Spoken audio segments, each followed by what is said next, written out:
చాలాసార్లు మన కెరియర్లో ఎక్కడ వేసిన గొంగళి అక్కడే ఉన్నట్టు అనిపిస్తుంది కదా, లేదా జీవితంలో వచ్చే పెద్ద పెద్ద మార్పులు మనల్ని ఉక్కిరిబిక్కిరి చేస్తూ ఉంటాయి. మరి ఇలాంటి సవాళ్లను మన ఎదుగుదలకు అవకాశాలుగా ఎలా మార్చుకోవచ్చో ఈ విశ్లేషణలో వివరంగా చూద్దాం. నిజానికి మనలో చాలామందికి ఈ స్టక్ అయిపోయిన ఫీలింగ్, ఆ స్తబ్దత అనుభవంలోకి వచ్చే ఉంటుంది. సరే, మరి ఈరోజు మనం ఏం చేద్దామంటే, ఇలాంటి కష్టమైన సమయాలను అర్థం చేసుకోవడానికి, వాటిని దాటడానికి ఒక సరికొత్త మార్గాన్ని చూద్దాం. అసలు జ్యోతిశాస్త్రం ప్రకారం చూస్తే కొన్ని గ్రహాల కదలికలు మన జీవితంలో ముఖ్యమైన ఘట్టాలను సూచిస్తాయి. వీటిని సరిగా అర్థం చేసుకుంటే అవి మన అభివృద్ధికి ఒక ఫ్రేమ్వర్క్లా పనిచేస్తాయి. ముఖ్యంగా అందరూ ఎక్కువగా అపార్థం చేసుకునే శని, ఆ ఏలినాటి శని దశను మనకు అనుకూలంగా ఎలా మార్చుకోవాలో చూద్దాం. ఎందుకంటే ఇది మన జీవితంలో ఒక కీలకమైన పరివర్తన సమయం అన్నమాట. సరే, మరి ఈ ప్రయాణంలో మొదటి అడుగు ఏంటంటే, ఈ కథలో మన మెయిన్ క్యారెక్టర్ అంటే శనిదేవుడిని మనం ఒక కొత్త కోణంలో చూడాలి. ఆయన రాక్షసుడు కాదు, ఒక గురువు. అసలు ఏలినాటి శని అంటే ఏంటి? సింపుల్గా చెప్పాలంటే ఇది ఓ 7.5 సంవత్సరాల కాలం. ఈ టైంలో శనిగ్రహం మన రాశికి ముందు, మన రాశిపైన, ఆ తర్వాత రాశిలో ప్రయాణిస్తుంది. ఇదొక తీవ్రమైన పాఠాలు నేర్పే సమయం. ఇక్కడ మనం గుర్తుంచుకోవాల్సిన విషయమేంటంటే, ఇది అనుకోకుండా జరిగేది కాదు. ఇది మన జీవితంలో 2 లేదా 3 సార్లు ఖచ్చితంగా వస్తుంది. అంటే ఇది మనల్ని మనం మలుచుకోవడానికి, పునర్నిర్మించుకోవడానికి వచ్చిన ఒక అవకాశం. చూడండి, శని అనగానే అందరూ భయపడతారు. ఉద్యోగం పోతుంది, డబ్బులు పోతాయి, మానసిక ప్రశాంతత ఉండదు అని అనుకుంటారు. కాని అసలు వాస్తవమేంటంటే, శని మనల్ని నాశనం చేయడానికి రాలేదు. ఆయన ఒక గురువులాంటివాడు. ఉద్యోగంలో సవాళ్లు వస్తే అది నాయకత్వ లక్షణాలు నేర్పడానికి, ఆర్థిక ఇబ్బందులు వస్తే డబ్బు విషయంలో క్రమశిక్షణ నేర్పడానికి, మానసిక ఒత్తిడి వస్తే మనల్ని మానసికంగా ఇంకా దృఢంగా చేయడానికి. సో ఇది విధ్వంసం కాదు, మనల్ని మనం నిర్మించుకునే ఒక హై లెవెల్ ట్రైనింగ్ క్యాంప్ అన్నమాట. సరే, ఈ ట్రైనింగ్ క్యాంప్లో సక్సెస్ అవ్వాలంటే కొన్ని కామన్ మిస్టేక్స్ చేయకుండా ఉండటం చాలా ముఖ్యం. లేదంటే అనవసరంగా ఇబ్బందులు పడాల్సొస్తుంది. అవేంటో ఇప్పుడు చూద్దాం. మొదటిది, ఇంకా అందరూ ఎక్కువగా చేసే తప్పేంటంటే ఈ మొత్తం ప్రాసెస్ని ఎదురించడం. ఇదంతా నాకే ఎందుకు జరుగుతోంది, నేనేం పాపం చేశానో, ఇలాంటి ఆలోచనలు వస్తాయి. కాని ఇలా ఆలోచించడమంటే సముద్రంలో వచ్చే పెద్ద అలకి ఎదురు నిలబడటం లాంటిది. ఫలితమేంటి? ఖచ్చితంగా బాధే. మనం మార్పును ఎంత ఎదురిస్తే ఆ పాఠం అంత ఎక్కువకాలం ఉంటుంది. అందుకే నాకే ఎందుకు అని అడగడం కంటే, ఇది నాకు ఏమి నేర్పించడానికి ప్రయత్నిస్తోంది అని ఆలోచించడం ముఖ్యం. పాఠాలను స్వీకరిస్తే ఎదుగుతాం, పోరాడితే అక్కడే ఆగిపోతాం. చాయిస్ మనదే. ఇక రెండవ పెద్ద తప్పు, విపరీతమైన ఒత్తిడిలో ఉన్నప్పుడు తొందరపడి నిర్ణయాలు తీసుకోవడం.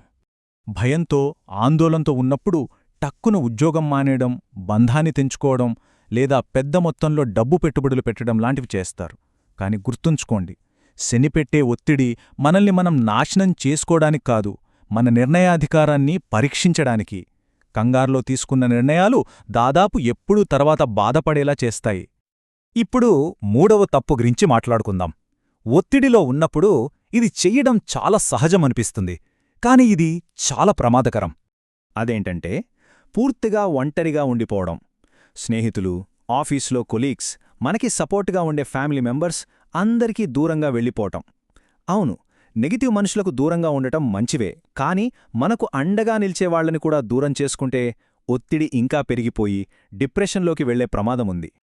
ఇక నాలుగవ తప్పు, ఇది మన మానసిక ధైర్యానికి పునాదిలాంటిది. కాని చాలామంది దీన్నే నిర్లక్ష్యం చేస్తారు. అదే శారీరక ఆరోగ్యాన్ని పట్టించుకోకపోవడం, టెన్షన్లో సరిగ్గా నిద్రపోకపోవడం, టైంకి తినకపోవడం, వ్యాయామం చెయ్యకపోవడం. జ్యోతిష్య శాస్త్రంలో శని మన శరీరంలోని ఎముకలు, దంతాలు, కీళ్లకి అధిపతి. సో శరీరం బాగోలేకపోతే మనసు బలంగా ఎలా ఉంటుంది? ఆలోచించండి. చివరగా ఐదవ తప్పు, ఇది మనం అనుకునేదానికి, చేసేదానికి మధ్య ఉన్న గ్యాప్కి సంబంధించింది.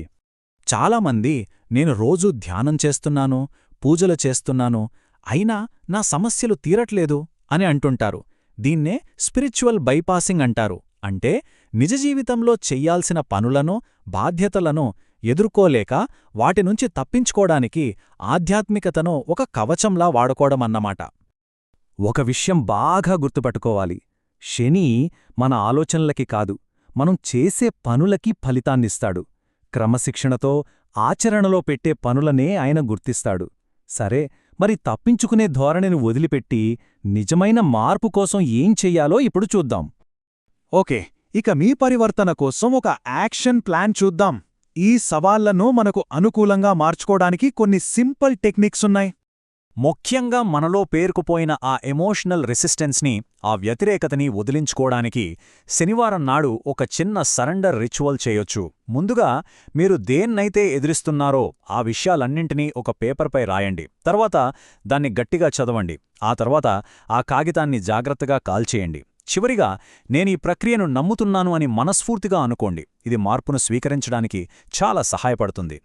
ఇక ఎమోషనల్ బ్యాలెన్స్ కోసం ఇక్కడ ఒక చెక్లిస్ట్ ఉంది చూడండి. ఏవైనా పెద్ద నిర్ణయాలు తీసుకునే ముందు కనీసం 24 గంటలు ఆగండి. రోజుకి 8 గంటల నిద్రపోవడం చాలా ముఖ్యం. రోజు ఓ 20 నిమిషాలు ప్రకృతిలో నడవండి. అలాగే ధ్యానం చేయండి. మరియు ఎదుర్కోవాల్సిన కష్టమైన సంభాషణను కూడా ఎదుర్కోండి. దేవుణ్ణి ప్రార్థించండి. మరియు ఒక ఫినాన్షియల్ ప్లాన్ కూడా చేసుకోండి. ఇక్కడ లేదా కాదు మరియు అనేది ముఖ్యం.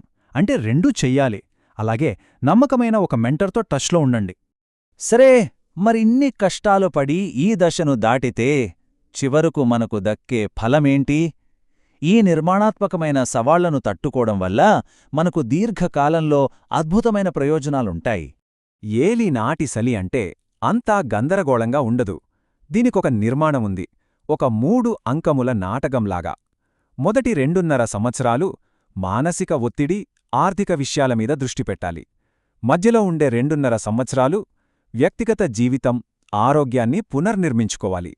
ఇక చివరి 2.5 సంవత్సరాలు మనం నేర్చుకున్న క్రమశిక్షణ, మనోధైర్యం యొక్క ఫలాలను అందుకునే సమయం. కాబట్టి మన మైండ్ సెట్ని మార్చుకోవాలి. నన్ను విరగ్గొడుతున్నారు అని కాదు, నన్ను నిర్మిస్తున్నారు అని అనుకోవాలి. ప్రతి దెబ్బ ఒక పాఠం, ప్రతి ఒత్తిడి మనల్ని చెక్కే ఒక ఉలి. ఈ 7.5 సంవత్సరాల ప్రయాణం మిమ్మల్ని పూర్తిగా మారుస్తుంది.